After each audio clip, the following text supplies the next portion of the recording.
ambiguity that has been raised here. My attorney would like to, however, say something in respect of Ms. Hassam's address regarding the documentation, if he may.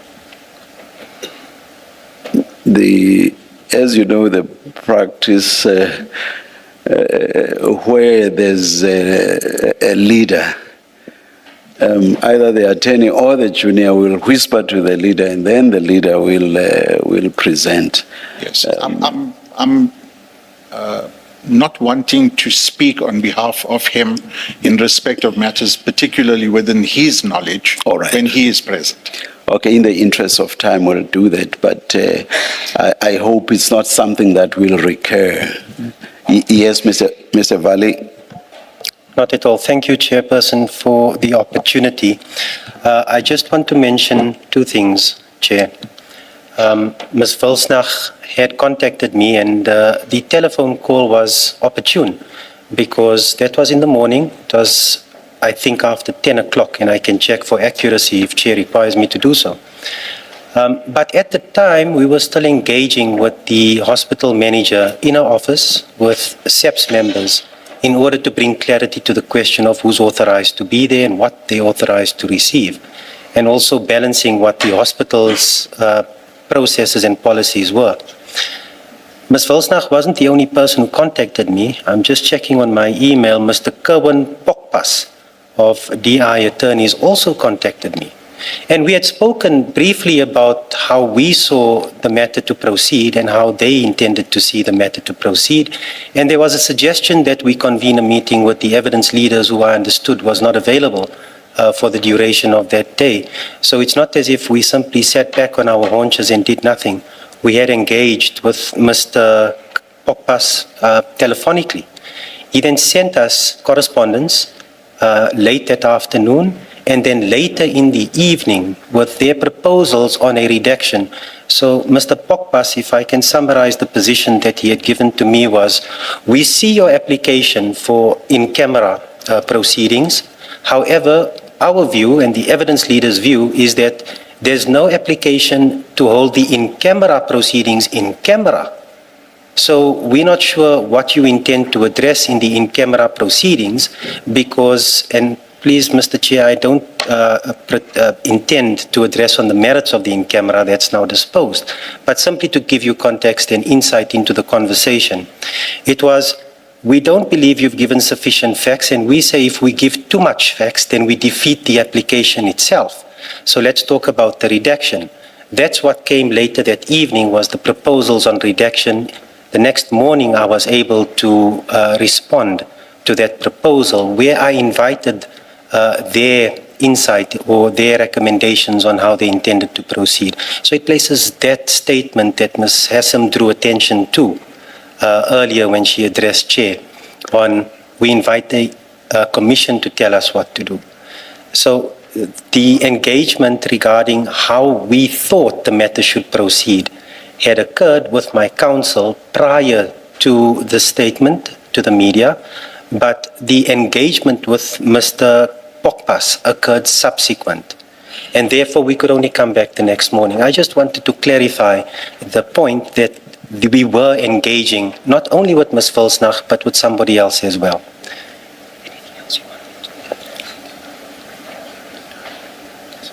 And then the second point, Mr. Chair, is that there were 3 disclosures, in fact. The initial disclosure, which occurred on the 15th of last month, involved the provision of Excel spreadsheets together with media files. Now, it's very difficult for us to determine the exact number of media files, but we estimated it to be between the order of 1,500 and 2,000 individual images or videos. So one can't really give an accurate picture there. We were left with an Excel spreadsheet, in fact, 2 Excel spreadsheets, which in total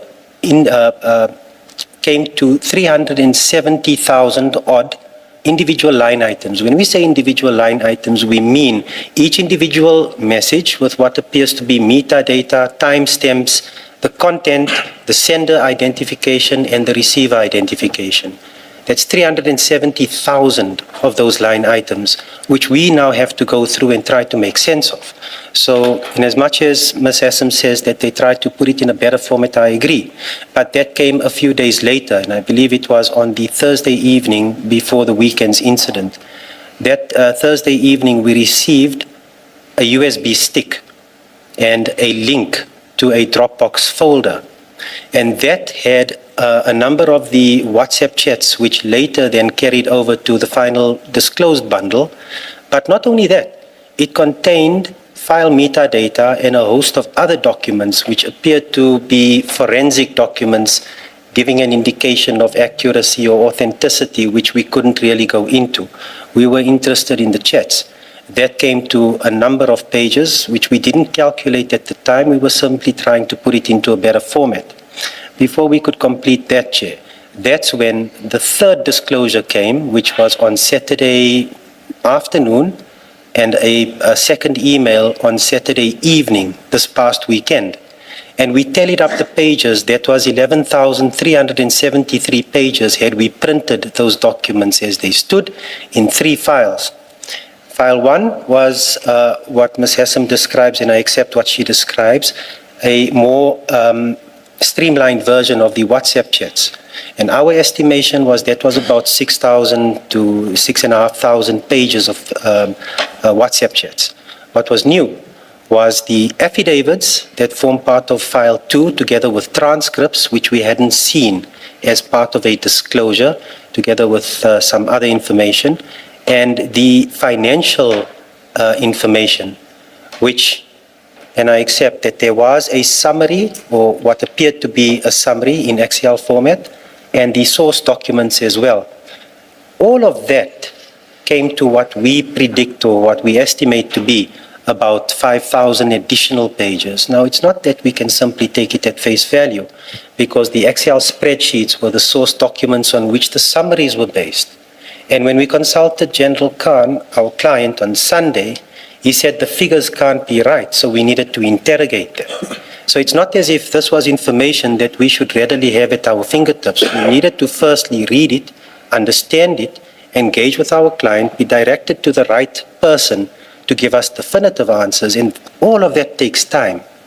So just to place it in that context here, I think you would then perceive the difficulties that we were trying to describe from that position.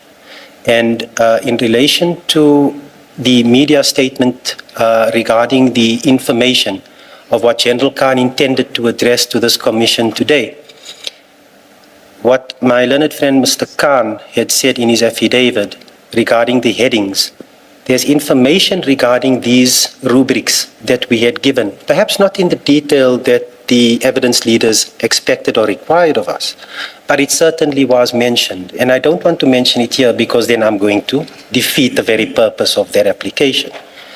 It was mentioned. It doesn't come out of nowhere, and that's the point that I try to make to Chair. I'll leave my submissions there unless Chair has any further questions for me. No, it's not to you, Mr. Valley. I'm just wanting to confirm whether I had understood Mr. Khan earlier on the last submissions of Ms. Hassan, and specifically how she proposes to proceed on Friday. I thought you had earlier said you would want to address that on Friday morning. Did I mishear? And if I heard you properly, is that still your position? Just so that there's no confusion about where we land. We are uncertain at this time because we intend engaging on a number of issues. Of course, if we are unable to reach agreement, consensus on those issues, then we would look to you for directions on Friday. Thank you. The one thing for me, we would appreciate if you come back to us earlier than 9:30. We don't want to find out for the first time at 9:30 that there's another interlocutory application. Absolutely.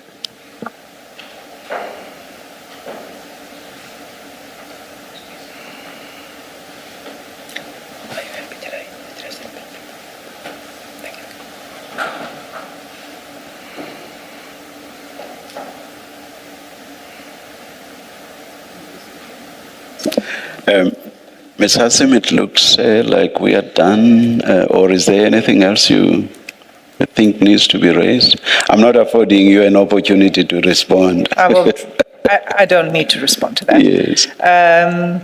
Chair, there was just one thing which I think my learned friend said was an offer to provide the J88 form in response to our letter of the 29th. Yes, there was that. So yes. if that could be made available. And then Yes, may we leave it to the attorneys to interact on that, and I'm sure it will definitely be availed. Mr. Khan having made the point earlier today. Yeah. Yes, Chair. Thanks. Yes. So that's the only point, really. And then we can adjourn. There is another hearing in camera to take place. Yes. A ruling was made yesterday that we would hear the evidence of witness L in camera, so we'll basically adjourn for the day, and we will resume at 9:30 tomorrow morning in open session. Let's adjourn. Thank you, Chair.